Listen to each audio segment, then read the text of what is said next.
সোনিয়া, সোনিয়া, দরজা খোল সোনিয়া, সোনিয়া। কি হয়েছে ভাবি?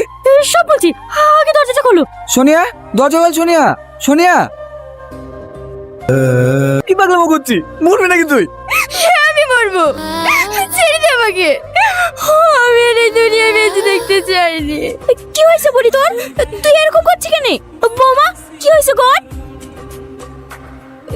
ছোট মা, সোনিয়া প্রেগনেন্ট। বাচ্চা ভুল তো করেই ফেলেছে, এখন কি আর মেরে ঘুরবে?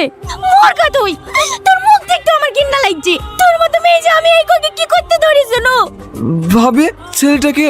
তোমার বন্ধু রাজ। দেখেন ভাই, ছেলে মেয়েদের যখন ভুল করেই ফেলেছে, মেনে না লিয়ে ছাড়া তো আমাদের আর কোনো উপায় নাই। কিন্তু রাজ তো সে দুপুরের পর থেকে বাড়িই আসেনি। ওর মাকে সমানে ফোন করে যাচ্ছে, ফোনটাও ধরছে না। মিথ্যে কথা বলছেন আপনারা। আপনারা কোথাও লুকিয়ে রেখেছেন। আমার পুরি যদি কিছু হয়ে যায় না, আমি কাউকে ছাড়বো না।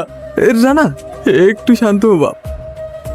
দেখেন ভাই, আমার একটাই মেয়ে, অনেক আদর যত্ন করে আমি আমার মেয়েকে বড় করেছি। আমি আমার মেয়েকে হারাতে চাইনি ভাই। আপা, তুমিও তো কাছে ছোট দিয়ে যাচ্ছ কেন? ও যদি আমার পুটকে বিনা করে না, ও কুচু কুচু করে কেটে কুত্তাতে খাই দেবো। খুব বড় হয়ে গেছে না, ওরা কত কথা বলছে। ভাই, আমাদের দুজনের বাড়ির মান সম্মান এখানে জড়িত। আপনি কোনো চিন্তা করেন না, আপনার বাড়ির মেয়েকে আমি সুসম্মানে ঘরে তুলে নেবো। আমার উপর একটু বিশ্বাস রাখেন। অনেক রাত হয়ে গেছে ভাই, আপনারা বাড়ি চলে যান, কাল সকালে করে খোঁজার ব্যবস্থা করছি। ঠিক আছে ভাই। বিশ্বাস কর তো, তোকে আমি নিজের ভাইয়ের চেয়েও বেশি ভালোবেসেছিলাম, আর তুই আমার পরিবারে এত বড় ক্ষতি করে দিলি।